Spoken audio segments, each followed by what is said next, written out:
जय शिव शक्ति। हैप्पी करवा चौथ। कैसे हैं आप सब? मैं हूँ प्रीत गोस्वामी।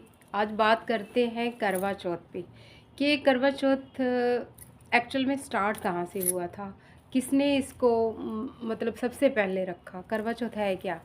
तो करवा चौथ एक व्रत है जो सबसे पहले माता गौरा ने भगवान भोले की प्राप्ति के लिए, उनको अपने जीवन में लाने के लिए, उनको खुश करने के लिए, कि उनको वर चढ़ने के लिए माता पार्वती ने अपना सबसे पहले करवा चौथ का व्रत रखा था कृष्ण पक्ष की चतुर्थी को। तो ये कार्तिक के महीने में होता है। कृष्ण पक्ष की जो चतुर्थी होती है वो कार्तिक महीने में होती है और उसी दिन ये करवा चौथ को का पावन जो त्यौहार आता है।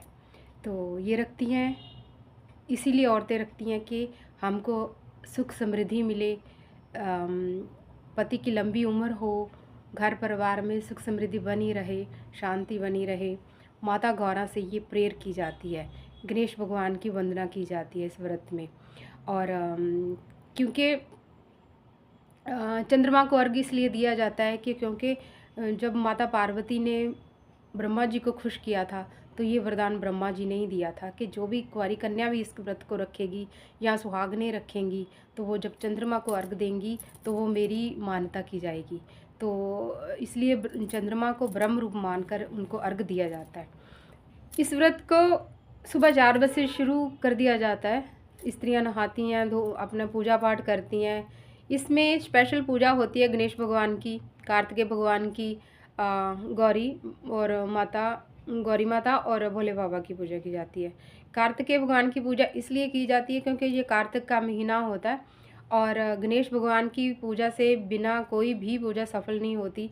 और गौरी भगवान की पूजा तो होनी है, गौरी माता की पूजा तो होनी है, क्योंकि व्रत उन्हीं की वजह से ये शुरू हुआ था, उन्हीं की वजह से ये वरदान सारी औरतों को, सुहागनों को मिला, है ना।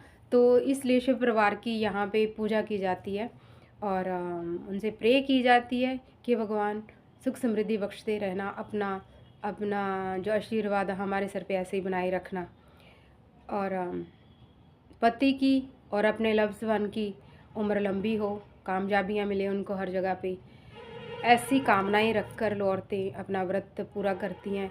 फिर चंद्रमा जब आते हैं रात को 8:30 पौने 9 बजे के आसपास उस दिन आते हैं, उस दिन चंद्रमा को भी गुरूर रहता है कि आज तो मैं लेट जाऊंगा। औरतों को भूखा देकर उनको भी शायद प्रसन्नता मिलती है ना, क्योंकि उनको रोहिणी से भी प्यार था। माता रोहिणी ने भी तो व्रत रखा होगा चंद्रमा जी के लिए।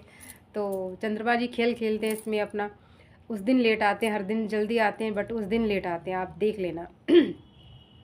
और फिर चंद्रमा को अर्घ देकर स्त्रियां कुछ गाने भी गाती हैं उस समय, करवरालय करवरालय ऐसे टाइप के बहुत सारे गाने हैं ना करवे के ऊपर। तो बस ऐसे करके अपना व्रत संपूर्ण करती हैं। और कभी भी व्रत को ये मत बोलें कि व्रत तोड़ा जाता है, व्रत कभी तोड़ा नहीं जाता। तोड़ने को वो बोला जाता है जो दिन में आपको मजबूरी हो जाए और व्रत को तोड़ दिया जाए, है ना, कुछ खा लिया जाए व्रत में तो वो टूट जाता है। लेकिन जब रात को पूजा पाठ अर्चना पूरी ख़त्म करने के बाद जब हम अर्घ देते हैं, फिर उस व्रत को कहते हैं खोला जाता है। व्रत को हमेशा खोला जाता है, तोड़ा नहीं जाता। आजकल की जनरेशन ऐसा ही बोलती है कि व्रत को तोड़ दिया, तोड़ा जाता है। व्रत को कभी तोड़ा नहीं जाता, खोला जाता है, संपूर्ण किया जाता है व्रत को प्रेयर करके, है ना। तो ये सब करवा चौथ के दिन सब होता है। यहाँ से कैसे स्टार्ट हुआ करवा चौथ, तो आप भी भगवान भोले बाबा और गौरी माता की पूजा अर्चना करें और अपने जीवन को सफल बनाएं। जय हिंद, जय भारत, वंदे मातरम, जय माता दी।